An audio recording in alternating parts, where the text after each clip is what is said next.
Hello mga ka-M2M Desires, Kuya Will po ulit. May dalang panibagong kwento para sa inyo. Isang karanasan na puno ng kilig, lungkot, at mga lihim na hindi basta na ibabahagi. Kwento ito ng isang batang lalaki na nahulog ang loob sa isang kaklase niya. At oo, may mga sandali sa kwentong ito na magpapakaba at magpapaisip sa inyo kung hanggang saan kaya ang pwedeng humantong ang damdamin. Welcome sa M2M Desires, kung saan binibigyang boses natin ang mga kwento ng pag-ibig, pagnanasa, at mga lihim na hindi madaling ikuwento. Mga kwentong minsan ay masakit, minsan ay nagdudulot ng pag-asa, at laging totoo. Huwag kalimutan i-like at i-share ang video na ito at mag-subscribe para hindi ninyo ma-miss ang mga susunod na kwento. Kung may kwento rin kayo na gusto ibahagi, i-comment lang sa ibaba. Baka ang kwento ninyo naman ang susunod na mabigyan ng boses dito sa M2M Desires. Shout out din kay Alfonso Alcaide mula sa Sitio Obito, Barangay San Agustin, Carranglan, Nueva Ecija. Maraming salamat sa patuloy na pakikinig at suporta. Tara, simulan na natin ang kwento ni Ven. Dear Kuya Will, ako po ulit ito, si Ven. May isa na naman po akong kwentong gusto ibahagi sa inyo. Kwento ito tungkol kay Jay, kaklase ko noon. At oo, Kuya Will, hindi ko ikakaila. Talagang dak siya. Si Jay ay kaklase rin namin ni Al noong elementarya pa lang kami. Tulad ni Al, gwapo rin si Jay. Medyo payat lang ang pangangatawan, pero matangkad, maputi, at may kakaibang karisma. Iyong tipong kapag tinititigan mo, parang may hinahatak sa'yo kahit hindi siya nagsasalita. Isang buwan na ako noon sa Camarines Sur nang mangyari ang lahat. Kakalipat ko pa lang mula sa bahay ng tito ko at nagdesisyon akong mag-rent ng sariling tirahan malapit sa pinapasukan kong trabaho. Hindi na rin kasi ako mapakali sa bahay nila tito. Lagi kong naaalala si Al. Kaya para hindi ko na siya masyadong maisip, mas pinili kong lumipat at ibinuhos ang oras ko sa trabaho. Naging busy ako. Halos wala nang pahinga. Basta lang matahimik ang isip ko. Sa mga panahong iyon, nakatanggap ako ng mensahe mula sa kaibigan kong si Kay. Naghahanap daw siya ng trabaho. Sakto naman dahil maraming bakante sa pinapasukan ko. Kaya sinabi ko sa kanya na magsama pa siya ng iba kung may kakilala siyang gustong mag-apply. Hindi nagtagal, nagpasya siyang sumama ang ilang kaibigan at pinsan niya. 5 silang lahat. Isa doon si Jay. Noong una, hindi ko alam na magpinsan pala sina Kay at Jay. Doon ko lang nalaman nang dumating na sila sa inuupahan kong bahay.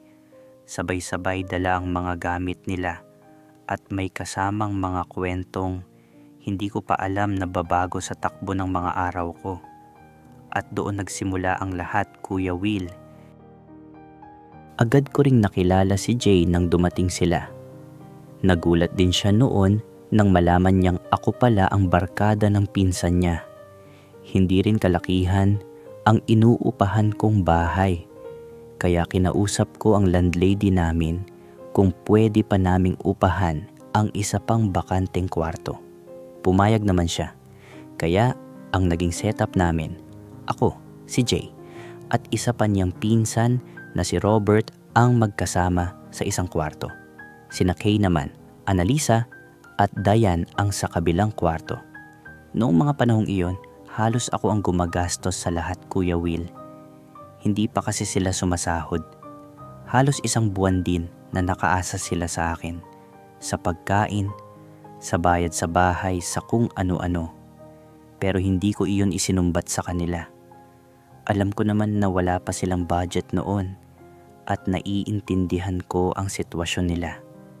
Tulong-tulong din kami sa mga gawaing bahay, lalo na at hindi naman sabay-sabay ang mga schedule namin sa trabaho.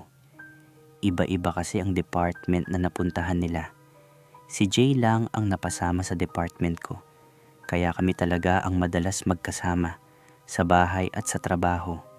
Sina Robert, Kay, Annalisa at Diane naman ang magkakasabay pumasok. Palaging panggabi ang pasok namin ni Jay noon, habang sila Kay ay pang-umaga naman. Nagkakasabay-sabay lang kami tuwing kainan. Kapag day off naman, doon kami bumabawi. Iyon ang bonding time naming lahat.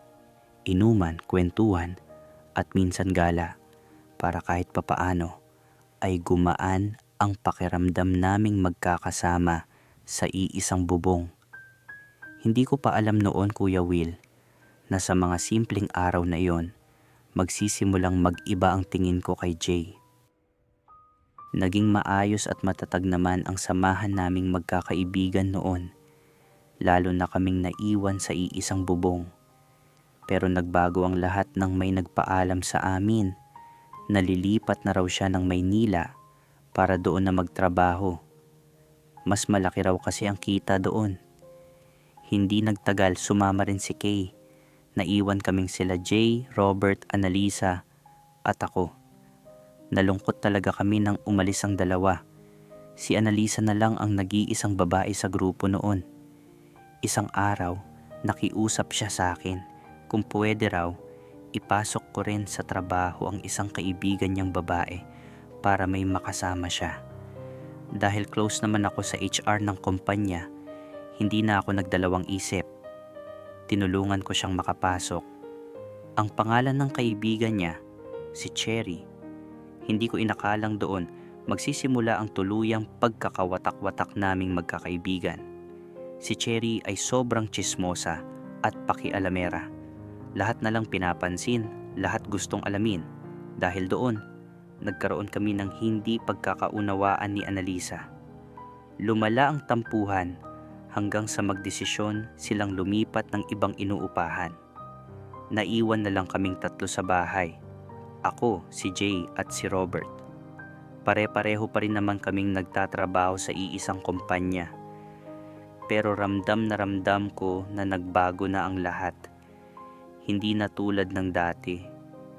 At doon, Kuya Will, unti-unti nang naging mas tahimik ang bahay. At mas naging malapit kami ni Jay, kahit hindi ko pa aminin sa sarili ko kung bakit. Dito nagsimula ang mas malalim na ugnayan namin ni Jay. Isang gabi napansin kong tila nanginginig siya sa kanyang higaan. Nilapitan ko siya at tinanong kung okay lang ba siya, pero hindi siya agad sumagot. Lalo akong nag-alala kaya mas nilapitan ko pa siya. Doon ko napansin na inaapoy na pala siya ng lagnat. Agad ko siyang inasikaso. Pinakain ko siya ng mainit na lugaw at pinainom ng gamot. May pasok sana kami kinabukasan pero hindi ko naman siya kayang iwan sa ganoong kalagayan. Kaya nagpasya akong tawagan ng supervisor namin at magpaalam na may aasikasuhin lang kami. Ipinaalam ko rin na may lagnat si Jay. Nagkataon naman na kaunti lang ang trabaho noong araw na iyon, kaya pumayag silang pareho kaming lumiban. Hinayaan ko lang siyang magpahinga. Habang tulog siya, ako naman ang naglaba at nagluto ng pananghalian, sinigang na bangus. Sinadya kong paasiman ng kaunti para ganahan siyang kumain. Nang oras na ng pagkain, ako mismo ang nagpakain sa kanya. Nagpasalamat siya sa akin sa pag-aalaga ko raw sa kanya at sa pagtulong kong makapasok siya sa trabaho. Habang nag-uusap kami, napagkwentuhan namin ang mga alaala noong elementarya. Mga kalokohan sa klase, mga pangungopya, at kung ano-ano pang kabulastugang ginawa namin noon. Nabanggit ko rin sa kanya na naging mas close kami ni Al dati dahil magkalugar lang kami. Pero, Kuya Will, hindi ko na sinabi kung ano pa ang totoong namagitan sa amin ni Al. Hindi ko kaya, lalo na at alam kong close rin sila ni Jay noon. At sa gabing iyon, habang inaalagaan ko siya, doon ko unti-unting naramdaman may kung anong nag-iiba sa pagitan namin. Habang tumatagal ang kwentuhan namin, Napansin kong panay ang titig ni Jay sa akin. Parang may gusto siyang sabihin pero hindi niya mailabas. Ilang beses ko iyong napansin hanggang sa hindi ko na napigilan ang sarili ko. Tinanong ko siya kung may sasabihin ba siya sa akin. Pautal-utal siyang nagsalita. Tinanong niya kung may karelasyon daw ba ako ngayon. Hindi naman lingid sa kaalaman niya na may pagkasilahis ako. Alam ko ring halata niya iyon sa mga kilos ko. Lalo na sa mga pagkakataong bagong paligo siya at nakatawel lang. Napapansin kong napapalunok ako ng laway at parang hindi mapakali tuwing nagkakasalubong kami sa banyo. Hindi ko alam kung sinasadya ba niyang ipakita sa akin ang katawan niya. Minsan, bago matulog, naka-boxer lang siya para bang may inaakit. Kahit hindi ko mawari kung totoo ba o guni-guni ko lang. Aaminin ko, Kuya Will, may mga sandaling napagpapantasyahan ko rin siya. Pero pinipigilan ko ang sarili ko. Ayokong masira ang nasimulan naming samahan, lalo na kami ni Robert. Dahil lang sa kalandian ng isip ko. Habang lunod ako sa mga pagninilay na yon, bigla siyang nagsalita. "Ben, gusto mo ba akong tikman?" Sabi niya. Nagpatuloy pa siya parang walang pag-aalinlangan. Okay lang naman sa akin. Napapansin ko kasi na madalas mo ring tinitingnan ang katawan ko. Kung ice cream nga ako, baka natunaw na ako sa mga titig mo. Hindi ako nakapagsalita noon, Kuya Will. Para akong batang nahuli ng magulang na may ginawang kasalanan. Halo-halo ang pumasok sa isip ko. Hiya, kaba at takot. Kaya nagkunwari na lang akong walang mali siya. Iniisip na baka sinusubukan lang ako ni Jay sa mga sandaling iyon. Pero sa totoo lang, alam kong mula noon, wala na talagang babalik sa dati. "Ben, huwag ka nang mahiya. Atin-atin lang naman ito," sabi niya. "Walang makakaalam kung ano man ang mangyayari sa atin ngayon. Pangako, kahit si Robert hindi malalaman." Agad siyang lumapit at naupo ng mas malapit sa kinauupuan ko. Inabot niya ang kamay ko at dahan-dahang ipinatong sa kanyang hita. Doon sa bahaging ramdam kong may umuumbok, hinayaan niya lang ang kamay ko roon na para bang gusto niyang ipadama sa akin ang naroon. Hindi ko maikakaila, Kuya Will. Malaki iyon. Ramdam ko ang tigas at ang init na parang anumang oras ay handang sumabog sa kahit kaunting galaw. Sa sandaling iyon, nahirapan na akong kontrolin ang sarili ko. Nag-aalinlangan pa ako, oo, pero nanaig ang bugso ng damdamin. May mga desisyong kapag nasimulan mo na, hindi na kayang bawiin. Dahan-dahan kong hinawakan ang bahaging iyon, maingat, parang sinusukat ang bawat galaw. Ramdam kong lalo itong nagagalit sa ilalim ng aking palad.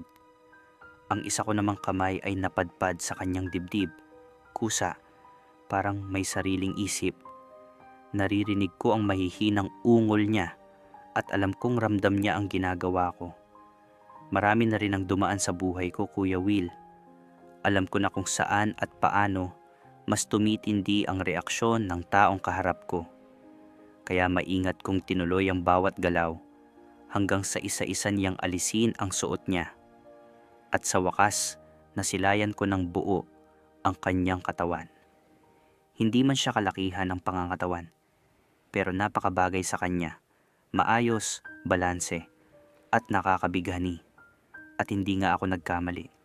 Ang nakita ko sa harap ko ay higit pa sa inaasahan ko. Doon ko napatunayan ang iniisip ko na noon pa. Si Jay ay isa sa mga lalaking masasabi kong tahimik lang, pero grabe ang taglay na sarap. At sa sandaling iyon, Kuya Will, alam kong tuluyan na akong nahulog sa sitwasyong ako mismo ang nagbukas ng pinto. Matapos kong mapagmasdan ang kanyang nakakaakit na katawan, malaya ko nang nahawakan ang bagay na matagal ko nang inaasam. Mahigpit ang hawak ko pero sinimulan ko pa rin sa dahan-dahan, maingat Ramdam ang bawat galaw. Kita ko sa kanyang gwapong mukha ang saya at ligayang dala ng aking mga haplos at diin sa kanyang pag-aari. Hinawakan niya ang aking ulo, malinaw na hudyat na gusto na niyang maramdaman ang init at sarap na kanina pa niya hinihintay. Sa gabay ng aking mga kamay, tinuloy ko ang ginagawa ko. Sinimulan ko sa marahang paggalaw, paikot, banayad sa simula. Nakita ko ang pagpikit ng kanyang mga mata para bang nawawala sa ulirat at doon lalo akong nainganyo na ipagpatuloy ang ginagawa ko. Mas naging buo ang loob ko habang naririnig ko ang kanyang mga ungol. Noong unay, mahina lang.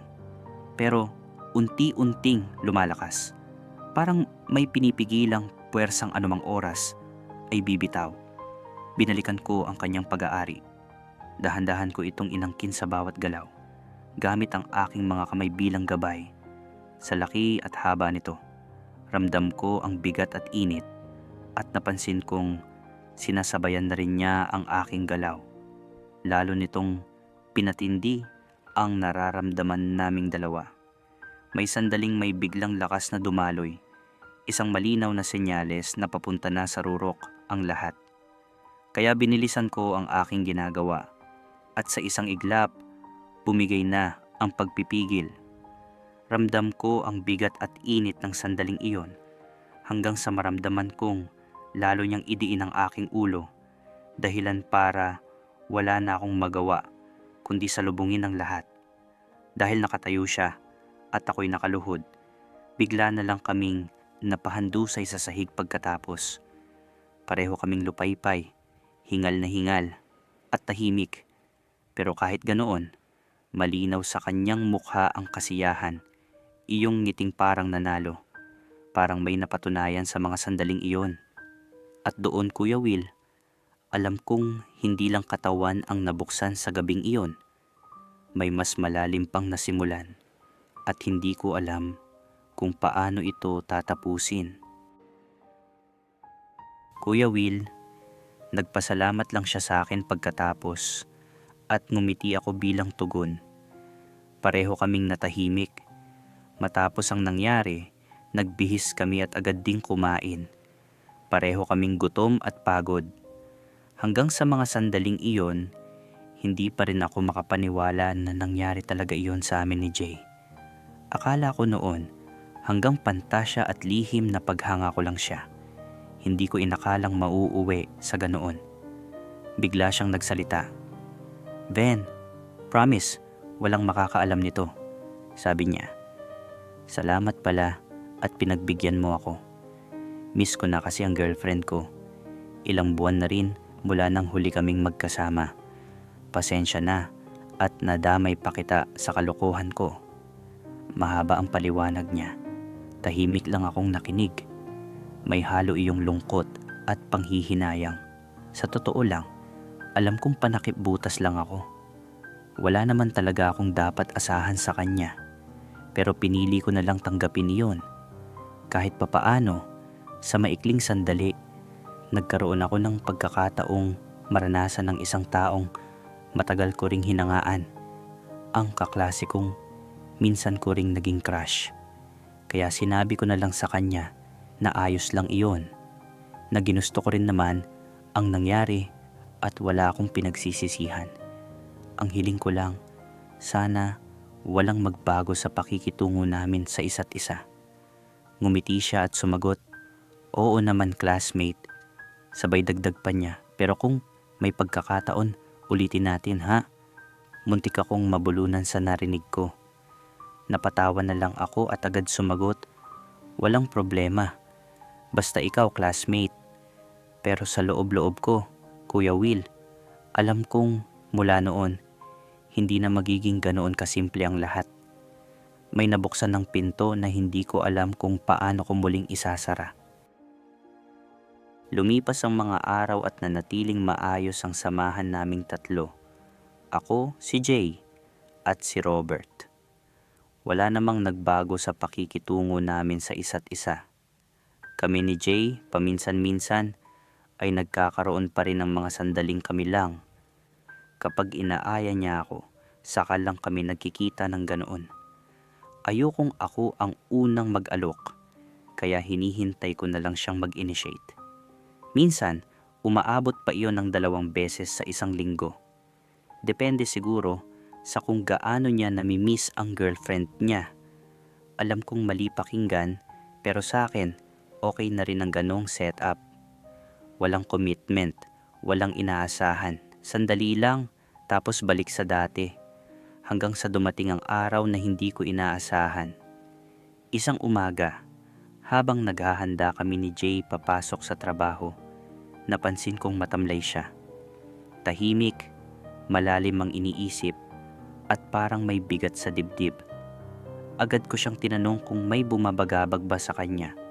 Huminga siya ng malalim, yung klaseng buntong hininga na ramdam mong mabigat ang dala. Tinanong ko siya kung ano iyon at sinabi ko na baka sakaling matulungan ko siya. Doon siya nagsalita. "Ben, pinapapili ako ng girlfriend ko," sabi niya. Kung sasama raw ba ako sa kanya papuntang Laguna.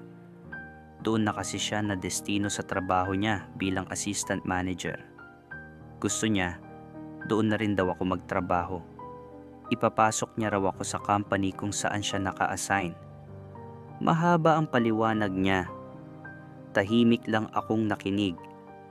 At sa bawat salitang lumalabas sa bibig niya, "Kuya Will," unti-unti kong naramdaman ang bigat na matagal ko nang kinatatakutan. "Ikaw, ano ba ang desisyon mo?" Sabi ko sa kanya. "Nasa'yo yan. Nandito lang ako para makinig. Ano man ang piliin mo, okay lang sa akin. At kung kailangan mo ng tulong, huwag kang mahihiyang magsabi. Hanggat kaya ko, bakit hindi?" Napatingin siya sa akin halatang naguguluhan pa rin. "Pero paano na kayo ni Robert?" "Kayo na lang dito," sabi niya. "At mamimiss kita, lalo na yung mga moments natin. Nasanay na rin kasi ako na nandyan ka para sa akin. Kung babae ka nga lang, pinakasalan na kita." Sabay mahinang tawa. Joke lang. Sandali siyang tumahimik bago muling nagsalita. "Pero seryoso, mamimiss ko rin tong lugar, pati trabaho. Halos gamay ko na rito. Kapag lumipat ako doon, panibagong pakikisama na naman. Pero mahal ko ang girlfriend ko, kaya masakit din sa akin na umalis." Huminga ako ng malalim bago sumagot.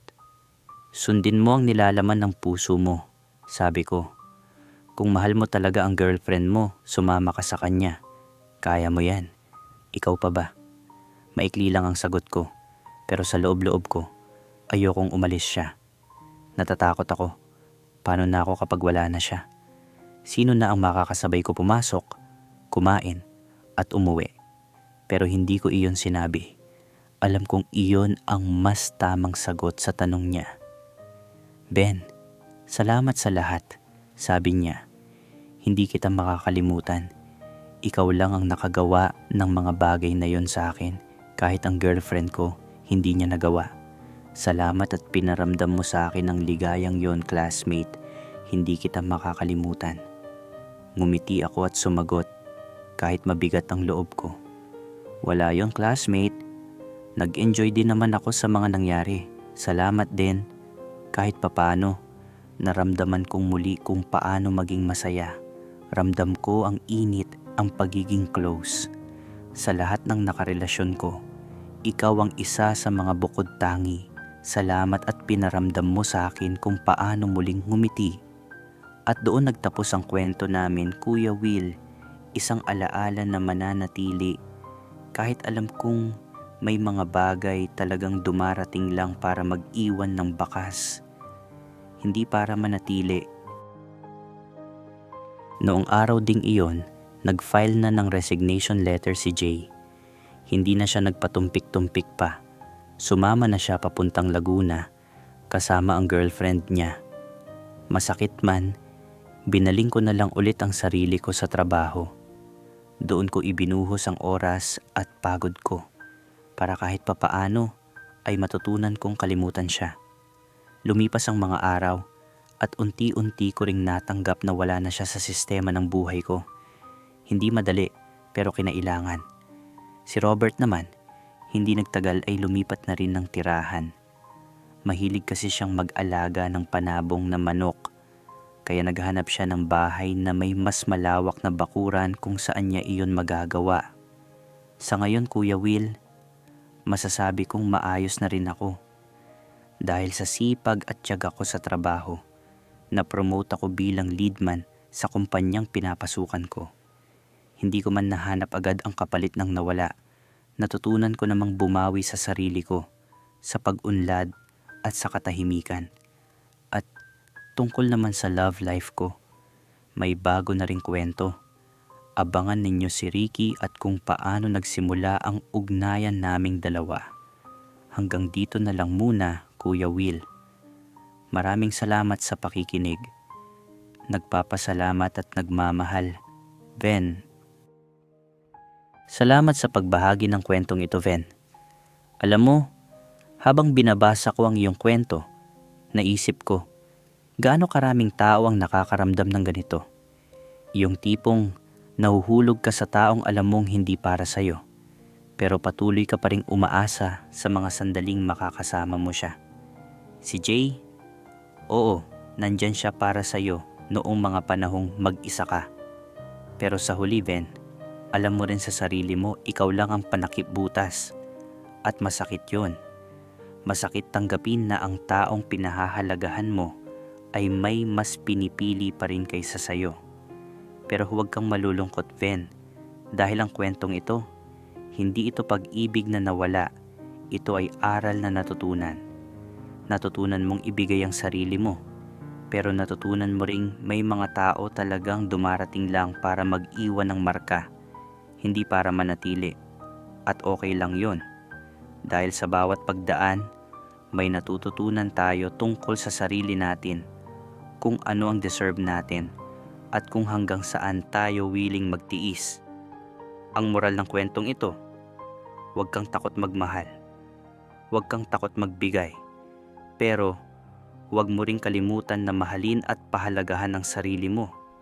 Kasi sa huli, ikaw lang ang mananatili sa buhay mo. Kaya ikaw dapat ang priority. At sa mga nakikinig ngayon, ano ang masasabi ninyo sa kwento ni Ben? May maipapayo ba kayo sa kanya? I-comment lang sa ibaba.